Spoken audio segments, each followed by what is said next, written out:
Y ya sin más dilación vamos a empezar con el tema. Como veis se titula Y no conoces y ahora vamos a descubrir dónde está la idea para titularlo así. Si vamos a Apocalipsis 3, versículos del 15 al 17, nos dice así. El Señor nos dice, yo conozco tus obras, que ni eres frío ni caliente. Ojalá fueses frío o caliente, pero por cuanto eres tibio y no frío ni caliente, te vomitaré de mi boca porque tú dices, yo soy rico y me he enriquecido, en ninguna cosa tengo necesidad. Y no sabes, y aquí es el origen del título, y no sabes que tú eres un desventurado, miserable, pobre, ciego y desnudo. Aquí el Señor nos está diciendo que no sabemos, que ignoramos, que no reconocemos, que desconocemos en definitiva algo. Y vamos a volver a ese texto en unos breves minutos. Primero tenemos que ver una serie de apuntes muy breves para saber a quién va dirigido este mensaje y quién lo ha de recibir, obviamente. En Apocalipsis 1:20 nos dice así. El misterio de las 7 estrellas que has visto en mi diestra, antes de este versículo vemos a Jesús, al Hijo de Dios, paseándose entre candeleros y tiene 7 estrellas a su diestra. Ahí, ¿qué significa? Pues lo dice el mismo Apocalipsis. Las 7 estrellas que has visto en mi diestra y de los 7 candeleros de oro. Vamos a ver cuál es este misterio. Las 7 estrellas son los ángeles de las 7 iglesias y los 7 candeleros que has visto son las 7 iglesias. Con lo cual vemos que las estrellas que estaban a la diestra del Señor son ángeles de las 7 iglesias y los candeleros son las iglesias. ¿Qué más debemos saber antes de empezar con el tema? Aquí dice en Apocalipsis 3:14 el inicio del mensaje a la Odisea, que es lo que hemos leído hace un momento en los versículos 15 al 17. Dice, y escribe al ángel de la iglesia en la Odisea. Por tanto, volvemos atrás un momento. ¿A quién está escribiendo? ¿Quién es este ángel? Las estrellas. Una de las 7 estrellas, concretamente la séptima que hay a la derecha, a la diestra del Hijo de Dios, mientras se pasea entre los 7 candelabros, las 7 iglesias.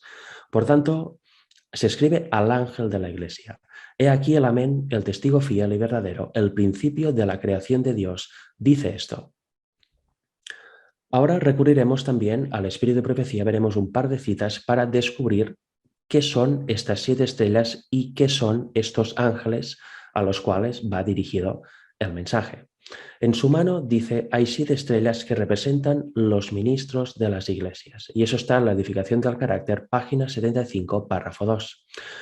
Hemos visto que la Biblia nos dice que las 7 estrellas son los 7 ángeles y aquí nos aclara aún más, los 7 ángeles, el ángel de cada iglesia son los ministros de las iglesias, la dirigencia, en definitiva, los que deben guiar al rebaño, los pastores. Y en esta otra cita que se encuentra en Hechos de los Apóstoles, página 468, párrafo 3, nos dice, el que tiene las 7 estrellas en su diestra dice esas cosas, dice Apocalipsis 2:1. Estas palabras son dirigidas a los maestros de la iglesia, a aquellos a quien Dios confió pesadas responsabilidades. Las dulces influencias que han de abundar en la Iglesia están vinculadas estrechamente con los ministros de Dios, quienes deben revelar el amor de Cristo. Las estrellas del cielo están bajo su dirección. Las llena de luz, guía y dirige sus movimientos. Si no lo hiciera, llegarían a ser estrellas caídas. Así es con sus ministros.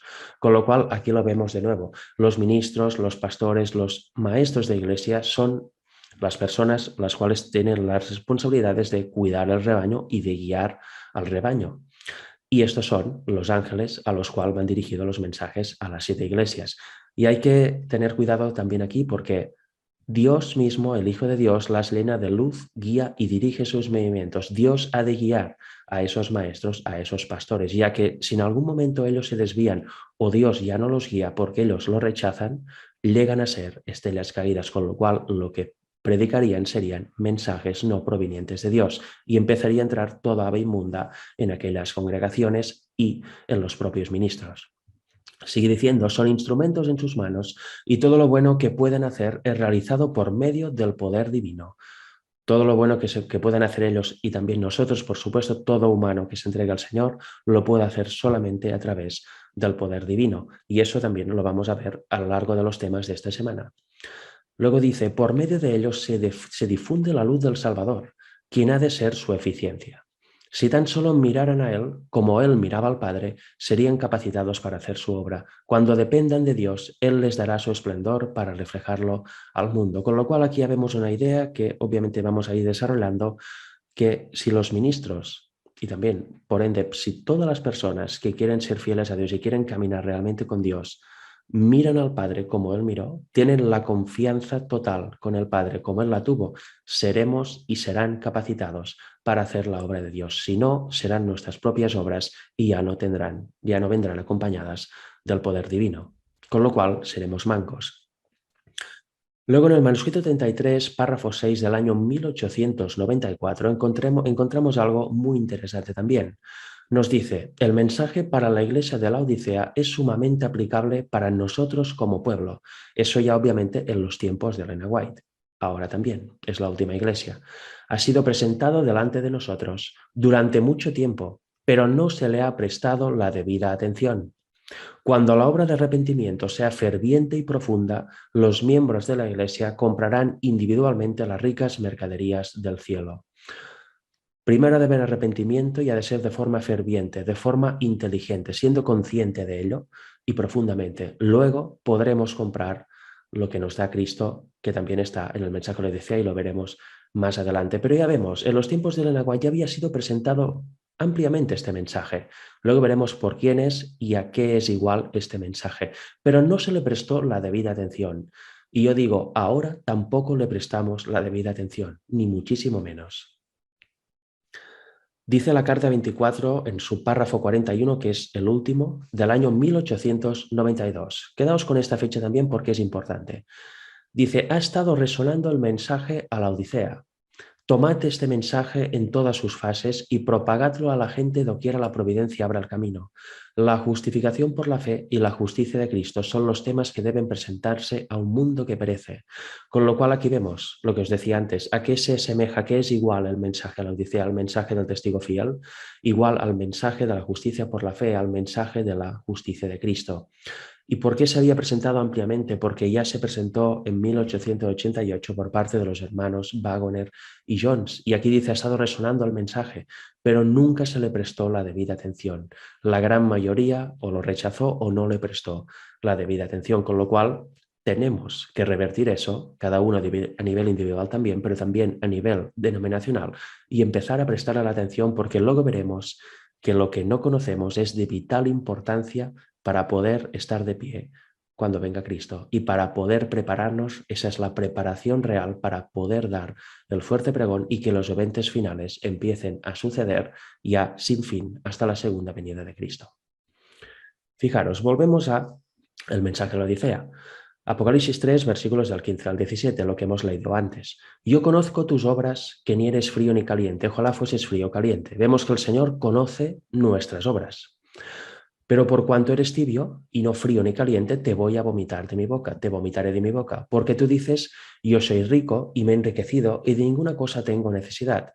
Nosotros, los que estamos en la Odisea, decimos: somos ricos, nos hemos enriquecido, no tengo necesidad de nada, somos los mejores, tenemos un conocimiento impresionante de todo y somos la iglesia final, el remanente final, no hay nada que no sepamos. Bueno, eso es lo que en general se cree, ¿no? Lo que en general nos creemos, ese orgullo espiritual que va haciendo mella en nosotros. Pero ¿qué nos dice el testigo fiel? Él ya sabe todo eso y luego su respuesta es: no sabes nada, no tienes ni idea de lo que eres, no tienes conciencia de lo que realmente eres ni de tu estado espiritual. Dice: y no sabes que tú eres un desventurado, un miserable, pobre, ciego y desnudo.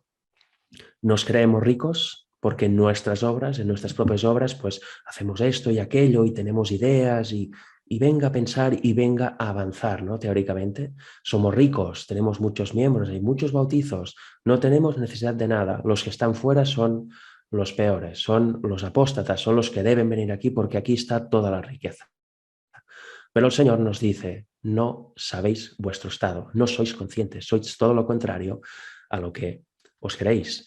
Y eso es sumamente importante porque esto es lo que nos dice. Luego veremos la solución al final del tema, porque el Señor nunca nos dice: sois esto, y luego no nos da la solución. Eso lo hace Satanás. El Señor siempre da la solución. Pero primero nos dice claramente lo que somos para que seamos conscientes de ello, no para dañarnos, sino porque nos ama, y también lo veremos después. Y eso es lo que debemos descubrir, qué es lo que no sabemos y cómo podemos saberlo, cómo puede producirse este cambio en nosotros y dejar de ser tibios o dejar de ser laodicenses, desventurados, miserables, pobres, etcétera, etcétera. Fijaros, en Proverbios 16:2 nos dice: todos los caminos del hombre son limpios en su propia opinión, pero Jehová pesa los espíritus. Eso también es puro estado laodicense. Todo lo que yo hago es limpio, es fantástico. En mi opinión, todo está bien. Pero Jehová pesa los espíritus y quizá muchas cosas no están tan bien como creamos. Y luego Jeremías 17, versículos 9 y 10 nos dice: engañoso es el corazón más que todas las cosas y perverso. ¿Quién lo conocerá? Nuestro corazón, nuestra mente, para ser más concretos, es perversa. Es perversa. Todos hemos pecado, no hay justo ni uno, y por eso nuestra mente se ha pervertido. Hemos hecho caso a nuestras tendencias carnales y nuestra mente se ha pervertido y cada vez nos cuesta más ver lo que es pecado y lo que es no, y nos cuesta más discernir el bien del mal. Pero hay alguien que sí que conoce el corazón, hay alguien a quien no podemos engañar. Nosotros mismos podemos engañar a las personas y ocultar cosas que hacemos para que no lo sepan. Nos podemos engañar nosotros mismos, podemos estar cegados y en ignorancia, como nos dice el mensaje a la Odisea, que ni siquiera nosotros mismos conocemos las intenciones de nuestro corazón en muchas áreas. Pero hay alguien que sí. ¿Quién lo conocerá? Yo, Jehová, que escudriño la mente, que pruebo el corazón, para dar a cada uno según su camino, según el fruto de sus obras. Con lo cual aquí vemos, Jehová conoce nuestra mente, conoce nuestro corazón, como decía el Hijo de Dios en el mensaje a la Odisea. Yo conozco tus obras, pero tú no sabes lo que hay en tu corazón, tú no sabes lo que eres, no sabes las intenciones de tu corazón, no sabes lo que estás haciendo en realidad. Crees que lo haces por unos motivos justos, muchas veces correctos, pero en realidad la gran mayoría de veces no es así. Y debemos descubrir esto, debemos primero saber que no conocemos y debemos remediarlo. De momento sabemos que Jehová es el único que lo sabe, por tanto Él es el único que nos puede dar la solución.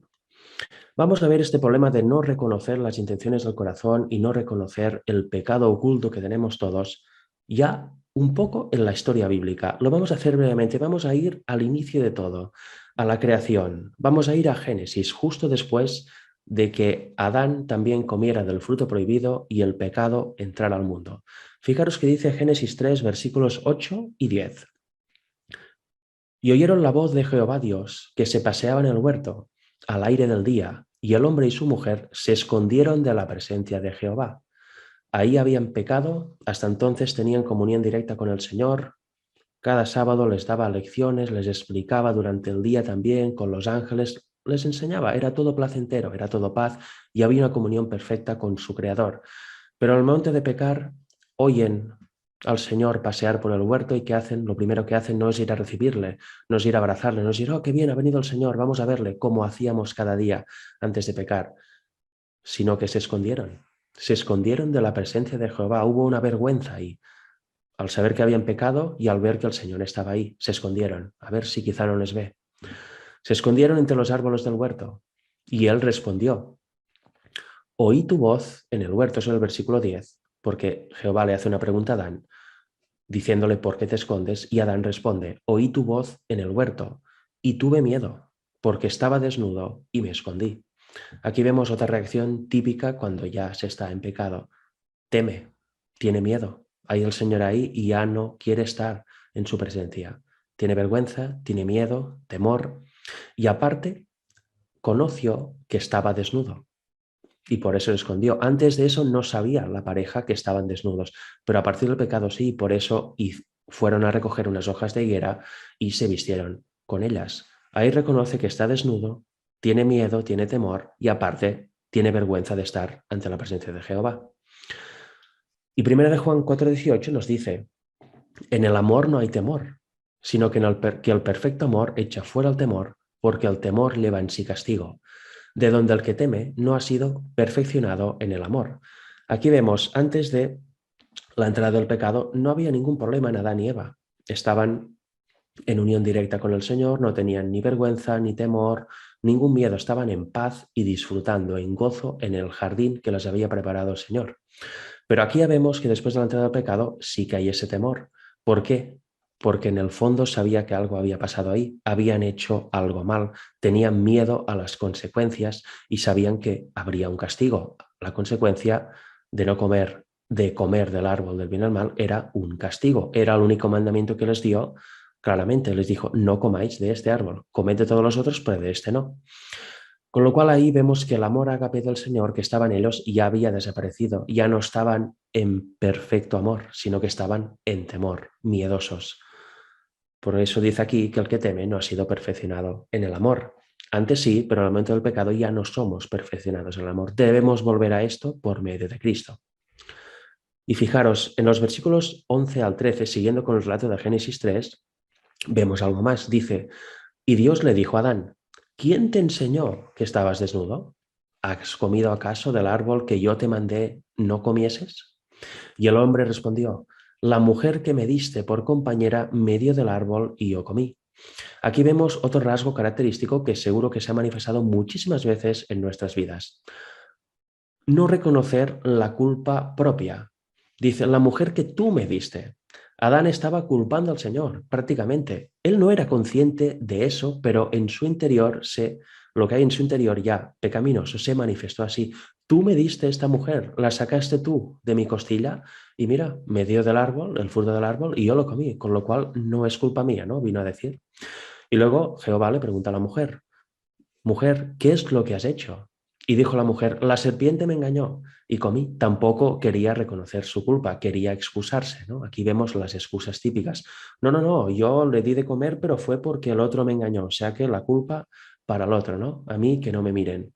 La serpiente que tú creaste, Señor, esta me engañó.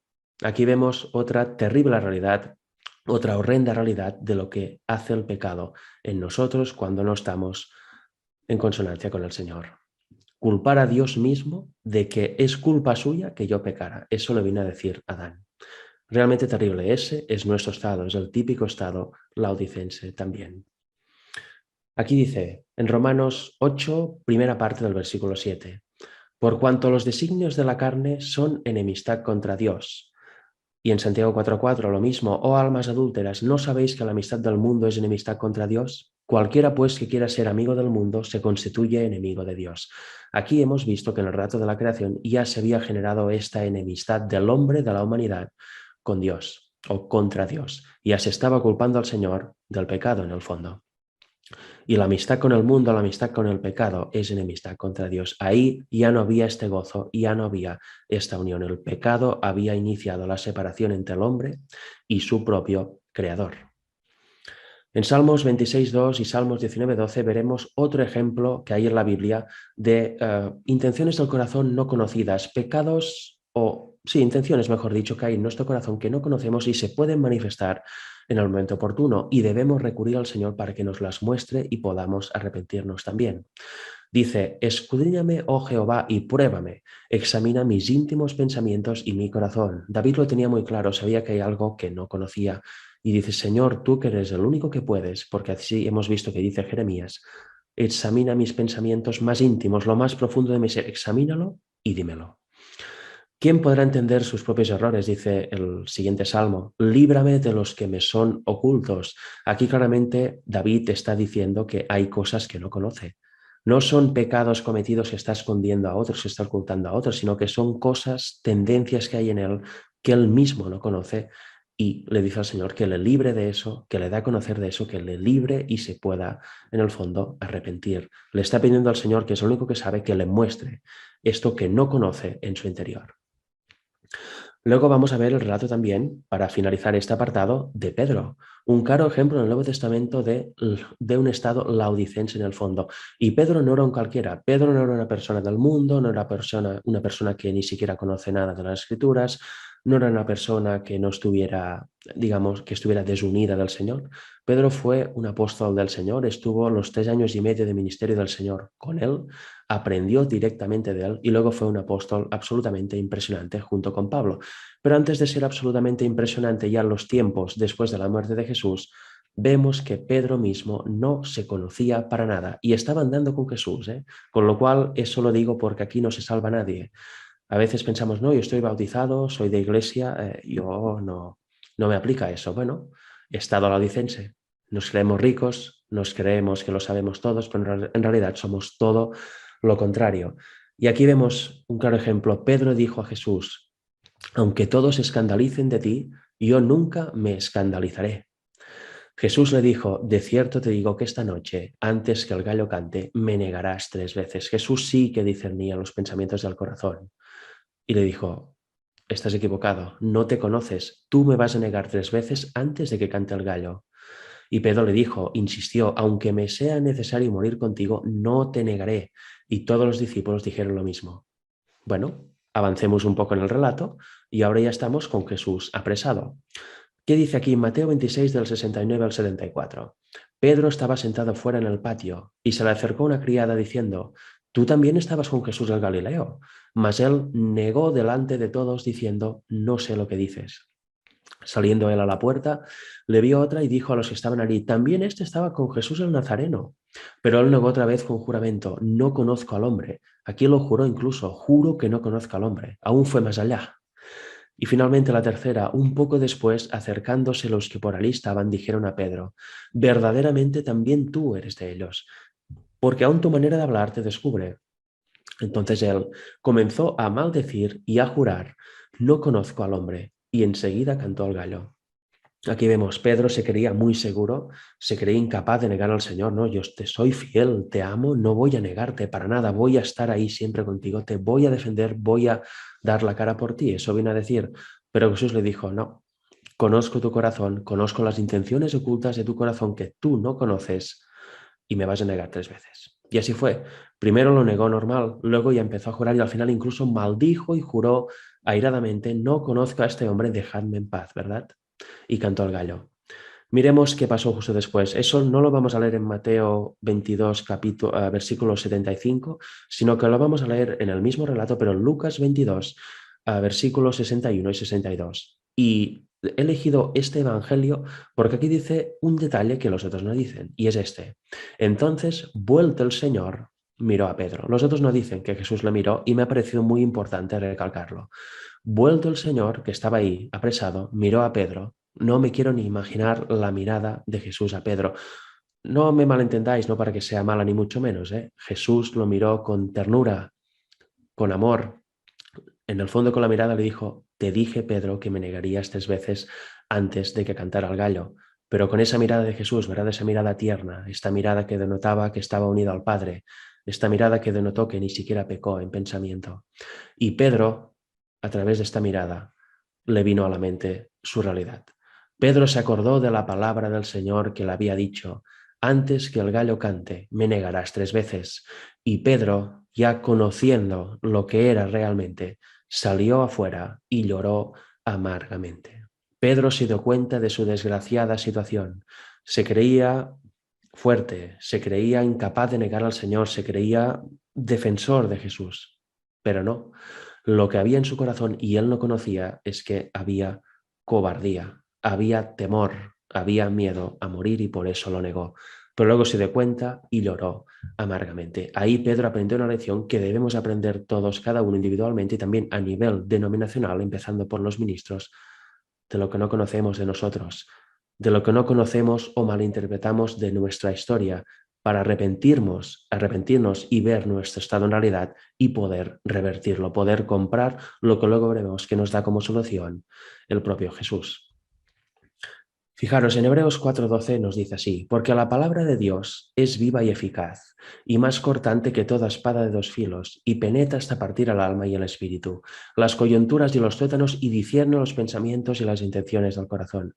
Debemos acudir a la palabra de Dios para reconocer nuestro estado real, para ver cómo somos. Y en oración también lo vamos a descubrir. Solo hay esta manera, si no seremos ignorantes toda la vida. Debemos ir con humildad a la palabra de Dios y ahí discerniremos realmente lo que somos y lo que nos es oculto. Discerniremos si lo que somos se ajusta a lo que dice ahí o no, si estamos bien o si estamos mal. Ese es el trabajo individual que debemos hacer cada uno de nosotros, porque desde 1844, que empezó el juicio investigador en el cielo, que Jesús pasó del lugar santo al lugar santísimo, estamos en una época única en la tierra, estamos en la época en que se va a verificar la venida de Jesús, pero antes debe haber una preparación espiritual, debe haber un pueblo que esté preparado para darle fuerte pregón. Y hasta que no discernamos lo que se nos es oculto, hasta que no hagamos caso a lo que dice el consejo del testigo fiel, no vamos a estar preparados para eso. Desde aquel entonces ha de salir un pueblo que esté preparado para la traslación y llevamos décadas y décadas y décadas de retraso. Y eso también lo vamos a ver a lo largo de la semana y concretamente en el último día, el día sábado, con el tema que, si Dios quiere, os voy a presentar. Es un todo unido el Evangelio, nada está suelto. Son un conjunto de verdades, y etapas que van una tras otra, verdades unidas e indivisibles que o están unidas o ya no es el Evangelio eterno. Fijaros, en otro apartado os voy a hablar de al final habrá conciencia de culpabilidad, pero será tarde. Debemos tenerlo en cuenta, debemos prepararnos para la traslación, pero habrá muchísima gente que no lo hará, que no aceptará el consejo del testigo fiel, que no lo aceptará a lo largo de su vida ni cuando se dé el fuerte pregón. Y habrá un momento en que será consciente de esto que no conocía, pero ahí ya será tarde y vendrá el llanto, vendrán las lágrimas, vendrá la desesperación, porque ahí ya no habrá intercesor, ya no habrá gracia, no habrá posibilidad de ser salvo. He aquí dice Amós 8, versículos 11 y 12. He aquí vienen días, dice Jehová el Señor, en los cuales enviaré hambre a la tierra, no hambre de pan ni sed de agua, sino de oír la palabra de Jehová. E irán errantes de mar en mar. Desde el norte hasta el oriente discurrirán buscando palabra de Jehová y no la hallarán. En aquel momento, cuando ya se haya terminado la gracia, muchos querrán oír la palabra de Jehová que siempre habían rechazado en los tiempos anteriores, pero ya no la hallarán. El pueblo de Dios que esté vivo en aquel momento, los 144.000, ya habrán terminado su predicación. Será el tiempo de la ira, será el tiempo de la ira de Dios, de las plagas, y terminará con la segunda venida. Ahí todo estará sentenciado. Ya se habrá cerrado la gracia, Jesús habrá salido del santuario y todo caso habrá sido dictaminado. Cada uno habrá decidido inteligentemente seguir a Jehová o no seguirlo. En aquel momento serán conscientes del terrible error que han hecho al no seguirlo, se darán cuenta de su condición y verán que su situación es desesperada y ya no pueden hallar la palabra de Jehová que los hubiera mostrado con anterioridad cuando había tiempo lo que era en realidad para poder convertirse. Fijaros en Romanos 3:19, hablando de todos los que no harán caso al Señor, de todos los que no se entregarán al Señor y seguirán haciendo los designios de su carne, dice, pero sabemos que todo lo que la ley dice, lo dice a los que están bajo la ley, para que toda boca se cierre y todo el mundo quede bajo el juicio de Dios. Los que siguen bajo la ley, los que no aceptan la justicia de Cristo, los que no aceptan los remedios que nos da el testigo fiel, en el mensaje les decía, siguen bajo la ley, siguen pecando, siguen no haciendo uso de la justicia que nos da el Señor, del poder divino que nos imparte si nos dejamos impartir. Y quedan como bajo el juicio de Dios. No vencen el pecado, no conocen ni siquiera su pecado oculto, con lo cual quedan bajo el juicio de Dios. Van a resucitar después del milenio en la segunda resurrección, donde habrá la muerte eterna. Ahí descubrirán también, acabarán de descubrir y tendrán la paga de que todo está perdido. Durante las plagas verán que su caso es desesperado, que no hay nada que hacer y que lo único que les queda es morir eternamente y después del milenio se va a verificar. Por eso tenemos el mensaje del testigo fiel, porque si descubriéramos nuestro pecado oculto, lo que no sabemos, y no hubiera solución, estaríamos desesperados en vida, porque sabríamos que todo lo que nos espera es la muerte eterna, que no habría posibilidad de nada se hiciera lo que se hiciera. Pero Jesús nos dice, yo te conozco, tú no sabes, por aquí te doy la solución para que puedas conocer. Y ahora vamos a ver los remedios que nos da el Señor, y en el día miércoles vamos a centrarnos solamente en eso también, pero ahora vamos a ver una avanzadilla. Si Dios no nos diera una solución, caeríamos en la misma desesperación que caerá todas las personas que en el tiempo de la ira de Dios no hayan aceptado al Señor y estén totalmente desventurados y solo esperando la muerte para volver a resucitar después del milenio y morir eternamente. Ellos sentirán la separación del Señor. Es algo terrible. Si no hubiera solución, la sentiríamos todos ahora y no quiero ni imaginar lo que debe ser. Fijaros, en el conflicto de los siglos, página 636, párrafo 2, nos dice, cuando la voz de Dios ponga fin al cautiverio de su pueblo, será terrible el despertar. para los que lo hayan perdido todo en la gran lucha de la vida. Aquí estamos en las plagas. Lo que os decía, un terrible despertar. Serán conscientes de repente de lo que han hecho, del terrible error que han cometido. Mientras duraba el tiempo de gracia, los cegaban los engaños de Satanás y disculpaban su vida de pecado. Estaban ciegos, no querían conocer nada más, solo querían su vida. Disculpaban el pecado, ni siquiera eran conscientes de qué es pecado, de qué es bien, de qué es mal. Rechazaron la amonestación final en el fuerte pregón y que hay un terrible despertar cuando ya no hay nada que hacer. En la página 607, párrafo 2, nos dice: el tiempo de angustia, cual nunca fue después que hubo gente, se iniciará pronto, y para entonces necesitaremos tener una experiencia que hoy por hoy no poseemos y que muchos no pueden lograr debido a su indolencia, debido a nuestra falta de arrepentimiento, a nuestra falta de atención de querer oír el mensaje del testigo fiel. Y hemos visto al principio, no se le presta la debida atención. Y así le vamos décadas y décadas, generación tras generación. Necesitamos una experiencia para subsistir al tiempo de angustia a la segunda venida que hoy no poseemos. No estamos preparados. Eso lo hablaba hace unas semanas con una hermana. Estuve al sur de Cataluña en un grupito que nos reunimos y bueno, comentamos esto, es que no estamos preparados, no tenemos una experiencia genuina y es totalmente verdad. Nos perdemos en los quehaceres de la vida, pero no poseemos la preparación necesaria que solo viene dada por la aceptación del mensaje del testigo fiel. Solo viene dada por la aceptación del mensaje de la justicia de Cristo. A veces pensamos que prepararnos es hacer obras propias, pero nuestras obras no valen nada. Nuestras obras las debe hacer el Señor, por tanto ya no serán nuestras, serán sus obras y serán hechas con los motivos correctos. Una correcta preparación no es hacer, es aceptar el mensaje de Dios y ponerlo en práctica en la vida por medio de su poder. Dice, sucede muchas veces que los peligros que se esperan no resultan tan grandes como uno se los había imaginado, pero este no es el caso respecto de la crisis que nos espera. Ni siquiera podemos ser conscientes de la magnitud de la tal. La imaginación más fecunda no alcanza a darse cuenta de la magnitud de tan dolorosa prueba. En aquel tiempo de tribulación, cada alma deberá sostenerse por sí sola ante Dios. Si Noé, Daniel y Job estuvieran en el país, vivo yo, dice Jehová el Señor, que ni a hijo ni a hija podrán ellos librar por su justicia, tan solo a sus propias almas librarán, dice Ezequiel 14:20. Cada uno debe hacer una preparación individual. Las almas se libran a nivel individual, no por yo hacer el camino correcto, entregarme al Señor, voy a salvar a otro que no lo hace. El otro se salvará si también acepta la justicia de Cristo y anda en consecuencia con ello, si tiene una experiencia viva con el Señor y va avanzando de luz en luz hasta vencer completamente el pecado. No hay eso de cederte mi santidad a otro que no la quiere, para nada. Es un trabajo individual y cada uno ha de elegir esto o elegir otra cosa.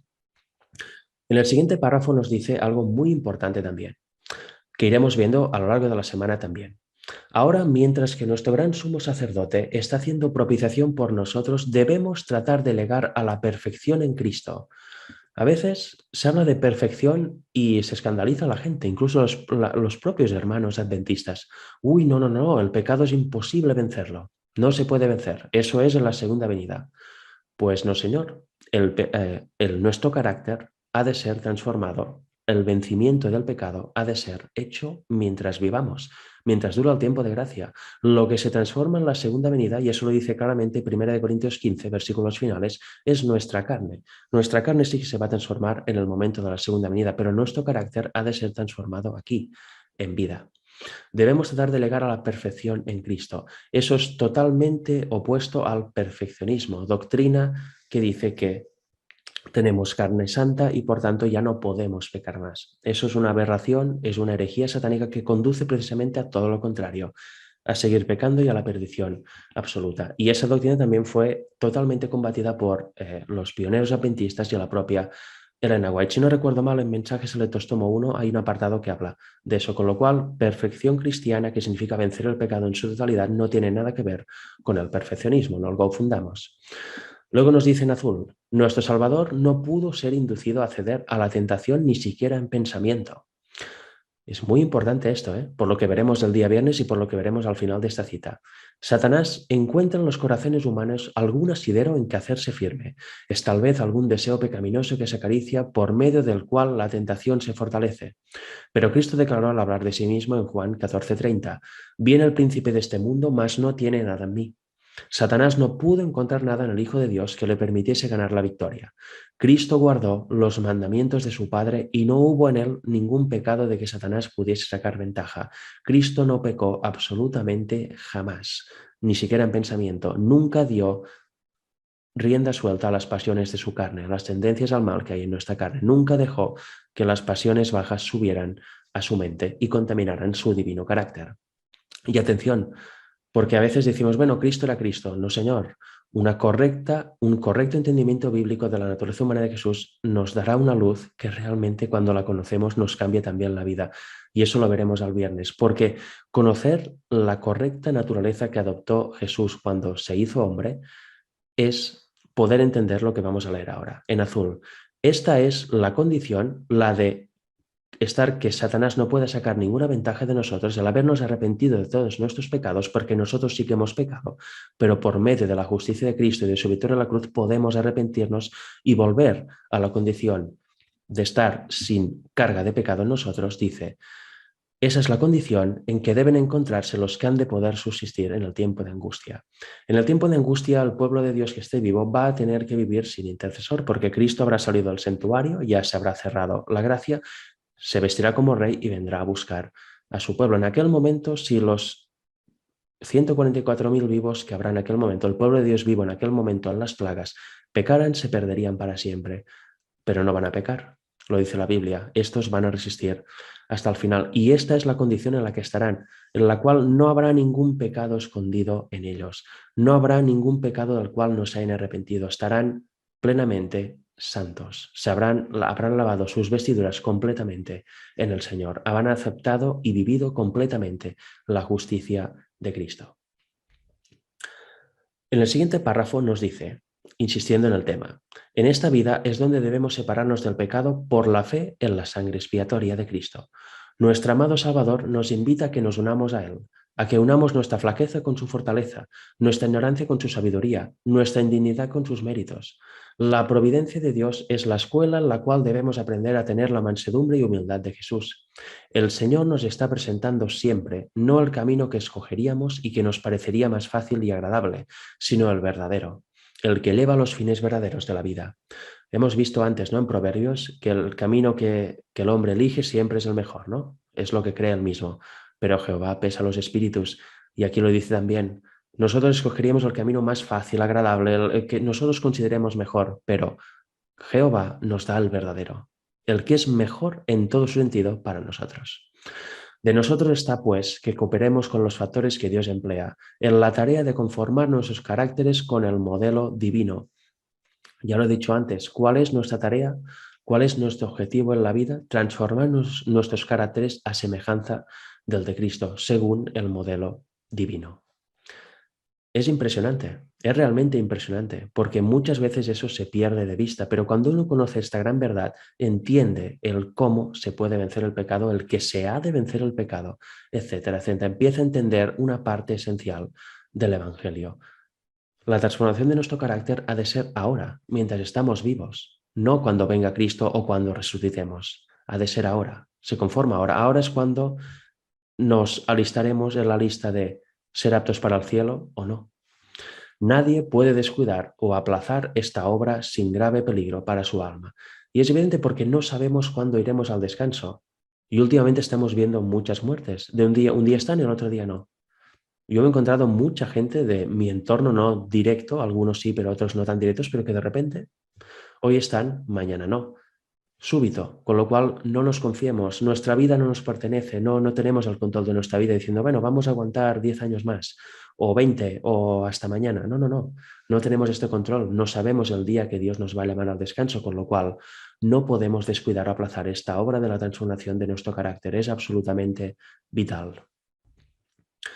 Para finalizar el tema de hoy, vamos a ver un poco brevemente la solución que nos da Dios, porque antes hemos visto que el Señor nos dice tú conoces tus obras, o sea, yo conozco tus obras, te crees esto, pero en realidad eres todo esto. Todo lo contrario, un panorama desolador. Pero él dice en unos versículos que no vamos a ver, el 16 al 17 del capítulo 3 de Apocalipsis, que él redargue aquí Nama. Y aquí nos da la solución. Por tanto, yo te aconsejo que de mí compres oro refinado en fuego para que sea rico. Si dice que compremos este oro, que ahora vamos a ver brevemente qué es porque no lo tenemos. Con lo cual, nuestra riqueza, ¿en qué se basa? Vemos que es un autoengaño, ¿verdad? No conocemos nuestra condición. ¿Y qué más? Y vestiduras blancas para vestirte. Eso lo vamos a ver en el tema del miércoles. Va a ser destinado exclusivamente a lo que significa vestiduras blancas y a desarrollar lo que se deriva de todo esto. Y luego, y que no se descubra la vergüenza de tu desnudez, y unge tus ojos con colirio, para que veas. Vemos que cuando Adán y Eva pecaron se vieron desnudos, perdieron estas vestiduras blancas, ahora debemos volverlas a recuperar por la fe. Y eso es algo muy concreto, lo vamos a ver, como he dicho, el miércoles. Pero aparte, debemos ungir nuestros ojos con colirio, porque no discernimos nada. No sabemos ni nuestro propio estado espiritual ni las intenciones de nuestro corazón. Con lo cual, ¿qué vamos a discernir? Vamos a caer en todos los engaños habidos y por haber que el diablo tiene preparados en nuestro estado ladicense. Debemos ungir nuestros ojos con colirio también.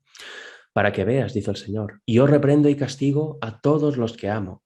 Sé pues celoso y arrepiéntete. He aquí yo estoy a la puerta y llamo. Si alguno oye mi voz y abre la puerta, entraré a él y cenaré con él y él conmigo. Aquí veis que es un mensaje duro, pero es con amor, como demostró Cristo también aquí en la tierra. No es un mensaje vengativo o acusador, sino que te dice claramente lo que eres para poder salvarte de esta situación, para que pueda revertir esta situación con la ayuda del Señor. A todos los que amo, castigo y reprendo. Es por amor. Nos implora, seamos celosos, arrepintámonos, porque estoy a la puerta y llamo. Eso quiere decir que, a diferencia de lo que cree el laodicense, Jesús no está dentro, está fuera llamando, diciendo, puedo entrar y vas a convertirte por completo de tu estado, vas a caminar por el camino verdadero, por mi camino estrecho. Si alguno oye mi voz, oímos la voz del Señor, deberíamos oírla, y abrimos la puerta, entraré Él y cenaré con Él. Tendremos una unión íntima con el Señor. Por eso es tan importante este mensaje, por eso es tan importante conocer el mensaje del testigo fiel, aceptarlo y ponernos de pleno a ello, porque hay décadas de retraso, hay décadas de poner en el olvido este mensaje o solo resaltar ciertas partes o interpretarlo de una forma que nada tiene que ver con el amor, sino que tiene que ver con el juzgar. Fijaros, ¿qué es el oro? El oro afinado en el fuego es la fe que obra por el amor. La fe que obra por el amor, muy importante, porque sin amor la fe es vana. Solo esto puede ponernos en armonía con Dios. Podemos ser activos, podemos hacer mucha obra, como hace el laodicense, pero sin amor. Un amor tal como el que moraba en el corazón de Cristo, no un amor eros, no un amor griego, no un amor egoísta, un amor orgulloso, sino el amor ágape. Teniendo el amor ágape de Dios, un amor tal como el que moraba en el corazón de Cristo, nunca podremos ser contados en la familia del cielo. Si no tenemos este amor, nunca podremos ser contados en la familia del cielo. Muy diferente al amor que profesa la Odisea, que obra, obra, obra, es activo, activo, activo, pero ¿cuáles son los motivos? No los conoce y son malos. Gálatas 5 y 6. Perdón, Gálatas 5, versículo 6. Porque en Cristo Jesús ni la circuncisión vale algo, ni la incircuncisión, sino la fe que obra por el amor. En otras palabras, para situarnos en aquel tiempo, ni ser judío ni ser gentil vale nada. Todos sois humanos y Cristo ya ha muerto en la cruz. La pared intermedia que separaba a los distintos pueblos ha caído. Todos tenemos acceso libre al Padre por medio de Jesús si queremos. La fe que obra por el amor es lo que realmente tiene valor. Todo lo otro, orgullos nacionales, orgullos de yo soy de aquí, yo soy de allá, o yo estoy circuncidado, yo no, dejarlos por completo de lado. Solo la fe que obra por el amor es lo que es válido en ese tiempo. Nada más. Todo lo otro son obras propias, las cuales son inmundas, frutos de inmundicia. Aquí en nuestra elevada vocación nos va a decir lo que es el colirio y lo vamos a ver muy brevemente. El ojo es la conciencia sensible, la luz interior de la mente. La salud espiritual de toda el alma y el ser depende de su consideración correcta de las cosas. El colirio, la palabra de Dios, Aviva la conciencia bajo su aplicación porque convence de pecado. Pero el avivamiento es necesario para que siga la curación y el ojo sea puro para captar la gloria de Dios. Cristo dice, podéis comprar el oro, el vestido y el colirio para que veáis, renunciando a vuestra suficiencia propia, deponiendo todas las cosas, no importa cuánto las apreciéis. En definitiva, el colirio, que es la palabra de Dios, ahí nos muestra cómo discernir el bien y el mal. Ahí podemos discernir nuestro estado espiritual, lo podemos discernir todo con este colirio celestial. No es un colirio propio, es un colirio celestial. Así no caeremos en engaños de Satanás. Cuando no tenemos este colirio, vamos a ser engañados irremediablemente. En Joyas de los Testimonios, tomo 1, vamos a leer lo siguiente. ¿Qué mayor engaño puede penetrar en las mentes humanas que la confianza de que en ellos todo está bien cuando todo anda mal? Es que ni siquiera es que algo ande bien, sino que todo anda mal. Es completamente lo opuesto a lo que las mentes humanas creemos muy a menudo de nosotros y de nuestro estado espiritual. Tenemos plena autoconfianza, autosuficiencia, pero todo anda mal. El mensaje del testigo fiel encuentra al pueblo de Dios sumido en un triste engaño. Aunque crea sinceramente dicho engaño, no sabe que su condición es deplorable a la vista de Dios. Aunque aquellos a quienes se dirige el mensaje del testigo fiel se lisonjean de que se encuentran en una exaltada condición espiritual, dicho mensaje quebranta su seguridad con la sorprendente denuncia de su verdadera condición de ceguera, pobreza y miseria espirituales. Este testimonio tan penetrante y severo no puede ser un error, porque es el testigo fiel el que habla y su testimonio debe ser correcto. Nada de lo que hay ahí es rebajable, aumentable o reinterpretable. Lo que dice ahí es la verdad, no es un error, es nuestro estado y debemos salir de él comprando lo que nos dice el propio Señor. A los que se sienten seguros por causa de sus progresos y se creen ricos en conocimiento espiritual, les cuesta recibir el mensaje que declara que están engañados y necesitan toda gracia espiritual. El corazón que no ha sido santificado es engañoso más que todas las cosas y perverso, como hemos visto en el versículo de hace un rato, Jeremías 17:9. Y es así, los que se creen, todas las personas que se crean que son ricas en conocimiento espiritual, que van muy bien, que ellos están en toda la verdad, jamás aceptarán que han sido engañados o que están engañados, que ellos mismos se autoengañan, que Satanás los tiene en sus redes. Jamás lo aceptarán a no ser que hagan un acto de humillación y acepten el mensaje del testigo fiel.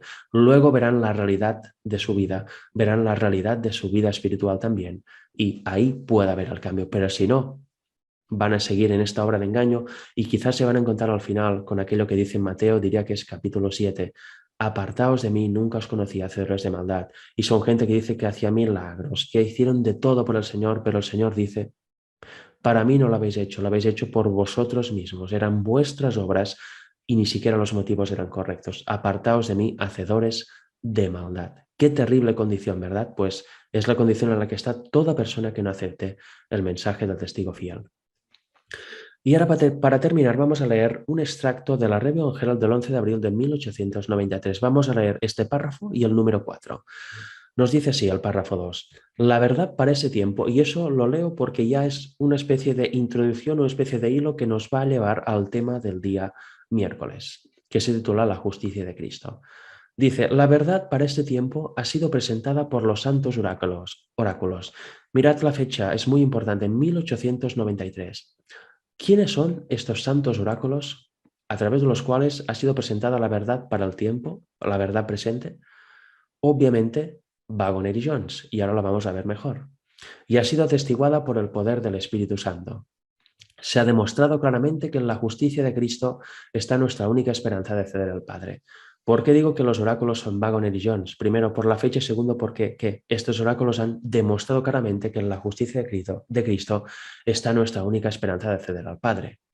Cuán sencillo, cuán claro se ha hecho el camino de la vida para aquellos que están dispuestos a andar por él. Si no se está dispuesto, claro, todo son dudas, todo es confusión. Mayor evidencia, manifestaciones más poderosas, ¿derribarían las barreras que han sido interpuestas entre la verdad y el alma? No. Si no se acepta el camino sencillo, lo que se ha demostrado claramente en el mensaje de 1888, en el maravilloso mensaje de la justicia de Cristo, de la justificación por la fe, ¿más evidencia haría un cambio? ¿Produciría un cambio en el alma incrédula? No, no, no. Se me ha demostrado que se han dado pruebas suficientes. Aquellos que rechazan la evidencia ya presentada no se convencerán con una prueba más abundante. Son como los judíos, a quienes Cristo dijo: si no oyen a Moisés y a los profetas, tampoco se persuadirán porque alguno se levantare de los muertos. Los mayores milagros realizados ante ellos no eliminarían sus cavilaciones e incredulidad. Han sembrado terquedad y ha dado frutos según el designio de ¿quién? De Satanás. A menos que la gracia transformadora de Cristo limpie y purifique el alma, pasarán de la oscuridad a una mayor oscuridad. El Espíritu de Dios no puede obrar eficazmente en ningún corazón donde exista el orgullo y la autoestima. Es completamente, es imposible. Si hay orgullo y autoestima, excluye el amor de Dios y excluye la obra del Espíritu Santo en nosotros. Pero sin la ayuda del Espíritu de Dios no se puede renovar el alma. Claro, somos orgullosos, tenemos autosuficiencia propia, mucha autoestima, una gran idea de nosotros mismos, pero estamos completamente perdidos, somos desventurados, miserables, y mientras estemos así y no haya un arrepentimiento, el Espíritu de Dios no puede obrar en nosotros y solo Él puede obrar esta renovación en nuestra alma, con lo cual, qué terrible situación, ¿verdad? El Señor está trabajando para purificar a su pueblo y esta gran obra se retrasa, ¿por qué? Por la incredulidad y la terquedad. Hay una cosa que se llama libre albedrío que es muy importante tener en cuenta, porque el Señor nos dio esta facultad para poder elegirlo a Él o a Satanás. Tenemos total libertad y luego obviamente hemos de asumir las consecuencias que se derivan de cada acto, de cada decisión, ¿verdad? Pero esta incredulidad y terquedad está retrasando la obra de que se forme un pueblo que sea apto para dar el fuerte pregón y que por fin el plan de redención termine. Eso es un punto que debemos tener muy en cuenta también para lo que vamos a ver esta semana. Muchos piensan que si hubieran vivido los días de Cristo, habrían estado entre sus seguidores creyentes. Y es verdad, ¿no? ¿Quién no piensa eso? No, uy, yo leo esto y si hubiera estado ahí, no lo hubiera negado, no hubiera hecho eso, jamás lo hubiera crucificado. Bueno, Pedro estaba ahí y creía lo mismo, ¿no? Sin embargo, lo negó. Pero si todos los milagros de Cristo fueran presentados ante aquellos cuyos corazones no están subyugados con el Espíritu de Dios, sus convicciones no serían seguidas ni su fe aumentada. La luz ha estado brillando sobre la iglesia de Dios, pero muchos han dicho con su actitud indiferente: no queremos tu camino, oh Señor, sino el nuestro. El reino de los cielos se ha acercado mucho y han vislumbrado al Padre y al Hijo, pero han atrancado la puerta del corazón y no han recibido a los huéspedes celestiales porque aún no conocen el amor de Dios. Lo que dice el testigo fiel, el Hijo nos dice: abre la puerta, estoy afuera llamando, abre la puerta y entraré contigo y cenaré contigo, tendré intimidad contigo. Pero nosotros no hemos abierto la puerta. El reino de los cielos, a través del poderoso mensaje enviado por el Señor a los pastores Waggoner y John, se acercó mucho, pero ¿qué hizo el ángel de la Odisea? La dirigencia, los ministros lo rechazaron, cerraron toda avenida del alma, lo cerraron todo y empezaron a criticar incluso al mensajero. Y esa influencia se trasladó a los laicos y tampoco la gran mayoría aceptó nada. La luz fue frenada por culpa del ángel de la iglesia de la Odisea. Y eso lo debemos revertir. No solo los ministros y los pastores, sino también nosotros a nivel individual, también el laicado. Debemos frenar esta incredulidad, debemos estudiar este mensaje, aceptarlo, vivirlo y de esta forma estaremos aceptando el mensaje del testigo fiel. Veremos nuestra condición real espiritual y podremos hacer los cambios que Dios nos propone haciendo uso de su solución, de los remedios que Él nos da. Hemos atrancado la puerta de nuestro corazón porque no conocemos el amor de Dios. Él, lo hemos visto antes, reprende a quien ama, pero eso tampoco lo conocemos. Solo conocemos el amor eros, el amor egoísta. No hemos tenido aún la experiencia en el amor ágape, que es el amor que proviene de Dios. Es terrible la situación, pero también muy clara la solución y está en nuestra mano tenerla. De ahí la decisión de hacer esta serie de temas, que son 4 en total, para conocer primero el problema y luego las soluciones y que no sean unos temas más, una serie de presentaciones más, los cuales luego nadie se acuerda al cabo de unos días, sino que sean un punto de inflexión para nuestras vidas personales y para poder también compartirlo con los ministros de la Iglesia, que haya un cambio a nivel denominacional y que haya un cambio también en nosotros, que aceptemos por fin el mensaje del testigo fiel, que nos preparemos realmente para poder dar el fuerte pregón y de esta forma se pueda verificar la segunda venida de Cristo. El reino de los cielos se ha acercado mucho a través de la predicación que se dio en 1888, porque fue una verdad puesta en su marco correcto, en el marco del mensaje del tercer ángel, la verdad presente actual. Se vislumbró claramente al Padre y al Hijo, pero fue rechazado. Es el momento de reanudar las cosas en donde se quedaron, en donde se frenaron y volver a avanzar para que se pueda verificar, como he dicho antes, la segunda venida de Jesús. Hasta aquí el tema de hoy y el miércoles seguiremos con la siguiente presentación. Dios os bendiga.